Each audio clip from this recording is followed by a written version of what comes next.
What up, fighters and fight fans? It's Salvador bringing you another Sweet Science tutorial. This time it's going to be on Canelo's body shots and uppercuts.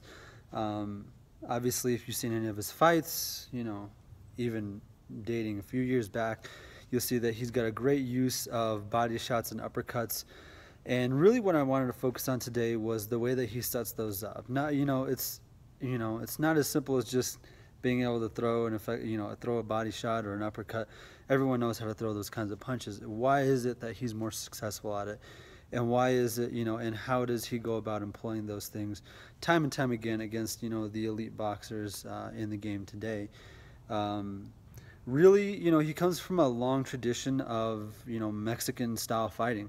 If you look at a lot of the greats, Chavez, you look at even, getting up there in years now, Marquez, and then now Canelo, body punches, body shots and uppercuts have a tendency to be a real effective part of the Mexican punching repertoire. They have a real, they really tend to favor these kinds of punches. So, Mexicans, they like to mix it up and, get on the inside and really make a brawl out of it. But a lot of times they're great at mixing up their punching styles, and they're great at going to the body, which, a lot of people like to headhunt. They get that body working, and it usually pays dividends in the later rounds. So I want to get into the tutorial and kind of show you the different ways that he sets up those shots so that you can add them into your game and have a more effective top to bottom body shots and uppercuts. All right, so Canelo is really good at going top to bottom and bottom to top with his punches. Really better than a lot of fighters out there. I mentioned that in the last tutorial, and it really rings true, and it was something that I really wanted to touch on. Essentially, what he does, and he follows really a long line of Mexican fighters that have done this. Essentially, what he does is he's able to capitalize on the shot that he wants by either raising the guard and attacking the body, or bringing the guard down and then attacking the head. He has such great power that you have to respect everything that he throws at you, because you're not sure which punch is gonna hurt you. And he's really great at catching you with the shot he actually wants to. As you saw previously, he's able to essentially set up all his shots with feints. And I'm going to show you how he did that and how he does that. First, I want to talk about going top to bottom, so feigning to the top and opening up the bottom, opening up the body. Obviously, Canelo has vicious body shots, and so I want to make sure that we show, especially that left hook to the body. Killer shot. Just dropped, was it Liam Smith with that as well. Essentially, the way that he sets that up is a couple different ways. The one that you saw in the shot where he dropped him was he took a left hook to the top, which brought Liam Smith's guard up and exposed his ribs, and then he did a left hook to the body, and he caught him right on the liver. And you're not gonna, a shot like that from a guy like Canelo, you're not gonna really survive that. So what he did was he brought the guard up with a left hook, and then came down to the body with a left hook to the body. All right. Now in other clips, as you saw in pretty much almost every fight, I've seen him use this combo as well. He sets this up with his signature uppercut, boom, which brings their guard up, and then he hooks them down to the bottom, right to the liver again, right? Now, his punches flow together very well because as he throws that uppercut to bring their guard up, his hips get loaded, right? He rotates to get power with that shot, and that creates enough leverage for him to really get that body shot in strong, right? So his punches flow together really well. He's a great combo puncher. That's one of his best attributes. Any boxing analyst will agree to that. He's a great combo puncher, and the reason he does that is because his punches flow together really well. That two-hit combo is one of his signatures. Uppercut to the top, which brings the guard up, left hook to the body, which drops him, right? Now, his uppercut is, again, one of his more deadly weapons that he's got. You know, as you saw, especially on that last clip where he hit, what's his face, the Mexican fighter, I'm not sure what his name is. Man, he was just clobbering him with uppercuts. But the way he sets his uppercut is going bottom to top, right?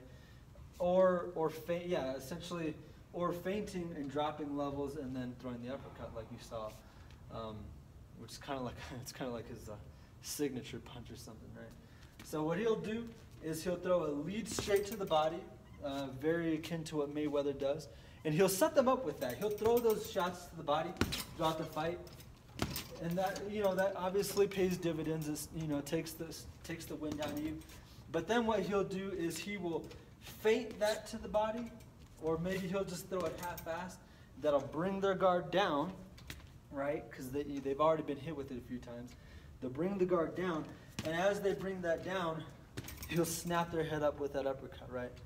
And the great part about that is that he's got a lot of leverage going into that uppercut, because when he throws that lead straight, he goes into it, you know, he's got quite a bit of leverage because his weight is moving forward already. They drop their hands, boom, he goes through almost like a golf swing and snaps their head up, right? So he'll either throw that lead straight to get their hands down, or he'll feint it and then snap their head up with that uppercut, right? Another thing he'll do is he'll drop levels and throw this hand out here like this, and that does one of two things. So a lot of times he'll drop levels, and automatically, because he's been throwing those body shots, they'll drop their guard like this, and he'll come up right between them, right? It's like a trick shot. And, you know, actually, Vasyl Lomachenko has done this a few times as well. I've seen it, where he'll throw that out there, and just the fact that they saw that shoulder move, they'll react to it, boom, and then he'll snap their head up, right? Or what he'll do, there's one of two ways they'll react. They'll either drop their hands to compensate for his level change, because he tends to drop with it, boom, and then come up. Or what they'll do is they'll see that hand go out there, and he's already thrown enough left hooks to where they will bring their guard like this, right? They'll bring one hand like this or something like this, but that opens their hands up, right? So either way, whether they drop levels, they expose their head, or whether they go for, or they feint, or they, you know, get by on the bite on the hook, they're opening their hands up to receive an uppercut. So whether they drop with it or not, they're either dropping with it or they're spreading their guard. Either way, that uppercut's coming clean right through. So he wins either way. When he throws this, he'll throw it out there, drop levels, whatever, it doesn't matter. Whether it spreads their guard or whether it drops their guard, he's going to catch them with that uppercut. So, boom, whack, comes right through, right? Actually, another thing he'll do as well, and again, it was in my previous tutorial, is when he goes bottom to top, he'll either feint or he'll stick that lead left to the body and then come with a straight right, right? He slept Khan with that. You know, he caught him with a few body shots, you know, and kept showing him that lead straight. And, I mean, really, it was only one punch that took it to end the fight. But he feinted that body shot. Khan reacted to it, and then he just came right over the top and just sent him to hell for a few moments and back. But essentially, you know, to review, you know, going first top to bottom, he sets it up a few ways. Left hook to the top, left hook to the body. The left hook brings the guard up. The left hook finishes him off. Uppercut, left hook to the body. That left hook drops him there. Or what he'll do, you know, going bottom to the top, he'll feint that shot to the body, come through with the uppercut. He will drop levels and feint the hook, come through with the uppercut. Or he'll do the same with his straight right. Right? He'll feint that straight lead, that lead left, come right through, or he'll actually stick them and come right through. Either way, it's all about manipulating that guard, right? And you know, it's not enough to be able to just change your own body levels, but being able to change your opponent's guard levels is really going to open up that offense a lot for you. So if you guys have any questions about this tutorial or any of the previous ones, feel free to drop them in the comments below. You guys keep practicing, and I'll see you guys next time.